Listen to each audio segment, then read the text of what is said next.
We are here to talk about particle theory.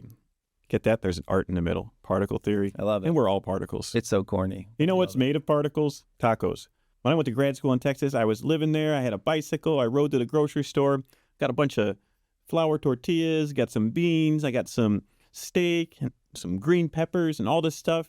I got to the register and this dude asked me, "What you making for dinner?" And I said, "Oh, I'm making burritos." And then remember, I'm in Texas, in San Antonio. He goes, "Looks like you're making fajitas." Uh-huh.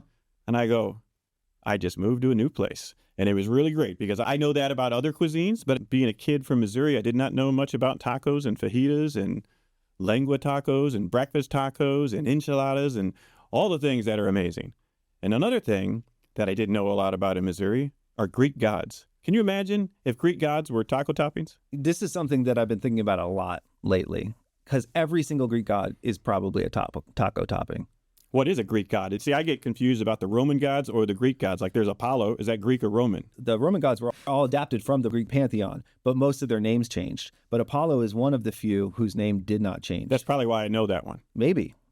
Apollo is also just a beautiful young man. If I was on a pirate ship and people were pushing me off the plank, I would bet that Apollo and Zeus were the same person. Is that true? No, that is not true. No. So who is Apollo? So Apollo is the god of light, knowledge, music, prophecy. He's the shining example, if you will. He's definitely always proper. He doesn't really break with tradition. I don't know. That might end up being just like the meat of the taco. So full disclosure, I'm a big fan of Bracco tacos. And What's Michelle a Bracco taco? It's a taco with broccoli. And a lot of people that know me and my partner, Michelle, who loves Bracco tacos as well, they think we're ridiculous and that it disqualifies it from being a taco. But I don't eat meat. So maybe Apollo is the meat. And you can have a taco without meat. But a lot of people don't think you can. Well, there's one thing that can't be without a taco, and that's tortilla. Yeah, and that's why I think Zeus is the tortilla. Zeus is the shell, whether hard or soft, that all other gods fit under. Interesting. See, this is where I get mixed up with my mythology because there's the person in the Bible with the pillars. That's not a Greek god. Samson. The pillars. Oh, Samson had the hair. Samson had the hair. Didn't Samson have pillars? Something. Somebody held up some pillars. Oh, like that hold up the earth? No, that's Atlas. Yeah. So Atlas is the tortilla. Or even the table that holds up the plate. So what we need to first do is we need to get a table that is 3D printed with Atlas legs. Yes. Holding up the table. 100%. But then we definitely need to figure out who is the tortilla. And it could be Zeus. I don't think that a Bracco taco is disqualifying. If we could just take all our gods from the Greeks and then make up new gods, and then there's already these gods are taken from previous stories of gods, it's all food and particles. So I think that Bracco tacos are tacos. Thanks for the validation. I appreciate that. Well, I don't even think you need my validation. If you eat it and you stay alive, it's a good taco. It's a great taco, for sure. If you were to think about things like the table, Gaia would be the table. Like Gaia created everything, but still with Atlas holding things up.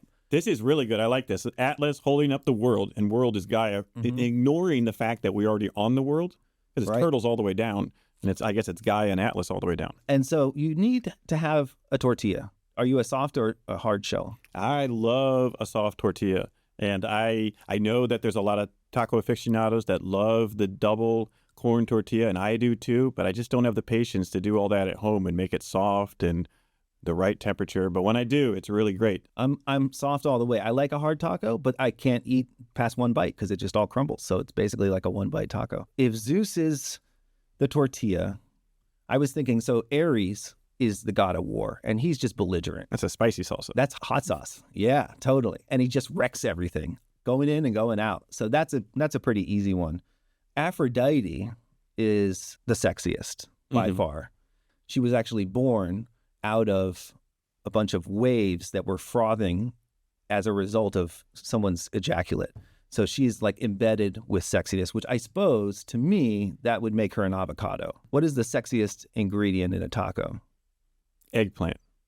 Oh, Because you have the Bracco tacos, we got to have the eggplant. You get some eggplant and some miso. That's got to be a good taco. well, that sounds good. Right? Because if we're talking about all tacos and not even knowing the difference between burritos and fajitas, that's what the fusion of all the different foods and things together. In terms of like established gods, Zeus has a brother, Poseidon, and he's the god of the sea, right? So I think the best representation of that is lettuce because it's perfectly designed to mimic sea waves. And especially as we are talking in America, you always get a bunch of lettuce in any Mexican restaurant. Yeah, I'm a big fan. But I was in Mexico this summer and no lettuce on their tacos. No, it's a Tex-Mex thing. That classic thing we think of as Mexican food is very similar to Tex-Mex. I'm getting emails from people in Texas right now and emails from people in different parts of Texas because they're all going to have different opinions. But as someone who lived there for a number of years, I think that's pretty accurate.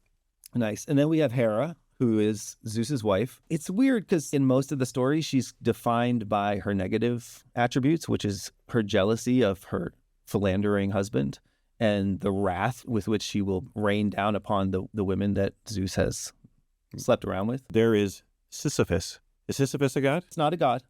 Oh, well, that's the hard taco shell. Because you're like, I want to eat the taco, and you can't because you're trying to get it. And Sisyphus is the same thing as the drip of the salsa at the restaurant. Because, no one, you're trying to share the salsa, and it's far away. And there's people that are nice eaters. I'm not one of them. I'm always just hungry. I want to eat. And so I'm reaching across the table. I'm pulling the chip, and it's dripping salsa all over. And then I'm embarrassed. And then it's just like, I'm going back for more. I got that Sisyphean complex, but I'm spilling salsa everywhere. And so I think Sisyphus has got to be the human in us, because who is Sisyphus? Mm-hmm. He's the one that going up and down the mountain with the rock, right? Yeah. He can't keep his tablecloth clean, dripping salsa everywhere. Just like the rest of us. Yes, we are all fallible, as Sisyphus is. So what is Hera then? She keeps things on an even keel. Otherwise, Zeus would go rampant. Oh, well, that's got to be, and again, we're going to make a lot of people mad. That's got to be the sour cream. I was thinking sour cream too. Yes, in your taco, like, it calms things down. 100%. That's like people saying you can't put bacon and eggs in your carbonara. It's like, it's my carbonara. It's like, there's that song that My Candelabra. It's like, my carbonara. It's my carbonara. I'm going to put eggs, and I'm not going to use your prosciutto. But then if you make me prosciutto carbonara and do it some special way, you can. And besides, we're here in America. There's no carbonara or pizza or anything without those tomatoes. We got the tomatoes. Yep. So I think that definitely that's got to be what Hera is.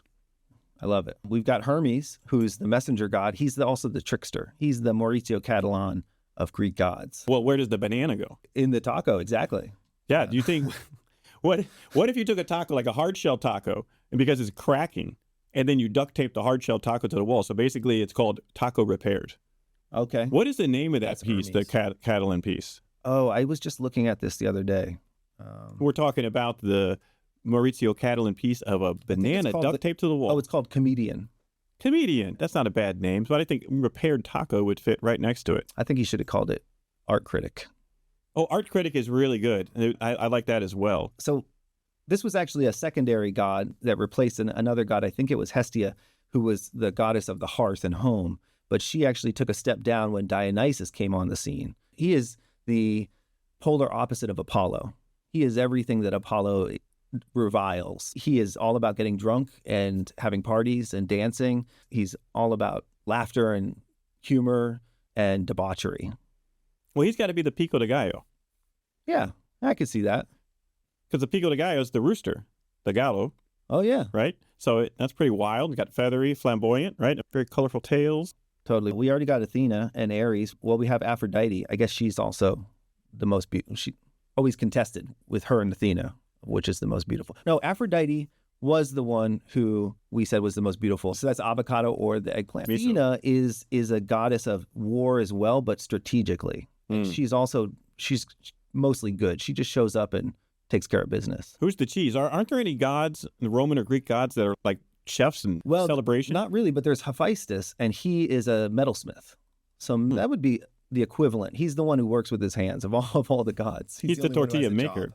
Yeah, maybe. What about festivities? Who's the foil of Dionysus, the Greek or Roman one? The Apollo. Oh, so Apollo and Dionysus are the same, even though Apollo is the same in both? No. He's the foil. Ah. He's the foil. Apollo is everything that's good, and Dionysus is everything that's debaucherous. Dionysus definitely got to be the Pico de Gallo. If it's debaucherous, then maybe Dionysus is a little bit of pico and a lot of sour cream on top, because, it's pretty controversial whether you put sour cream in your taco. I think it's pretty tasty because it's like cream. Have you tasted cream? It's really good. It is. And then you have a little bit of sour, and it's even better. For gods and goddesses, weddings were always the big festivity. Those were the times when people really brought their A game in terms of both presenting their finest wares and also getting crazy and killing people. They should serve more tacos at weddings. I was at a wedding with the tacos. They rented a taco truck from the Bronx. They had them come down to Brooklyn in this park, and they ran out of tacos about halfway through the line, and I got no tacos. Apparently, they were the best tacos, but They needed Jesus to make the better tacos later. that was a wedding I went home from very hungry. That's not a good wedding.